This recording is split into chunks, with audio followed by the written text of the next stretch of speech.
So, yes sir, kaibigan, no? Today is, ano bang day ngayon? 26? No.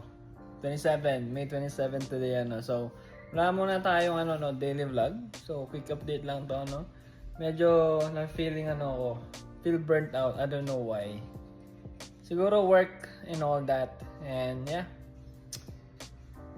Feeling burnt lang, kaya pag gising ko kanina umaga, hindi na ako nag-video. Sabi ko, pahinga muna ako today. So, this is just a quick video na normal day lang din siya. Yung regular day, pumuntan day kayo yung dalawa, nag-work ako 8 to 5, pick up yung dalawa. Kakauwi lang din namin ng mga half an hour ago. So, yeah, papakainin sila, papaliguan, yung two boys, and then call it a day. So, I'll try to, video sa weekend. May swimming kami. Swimming kami sa leisure center. So, yeah, bye for now. Peace.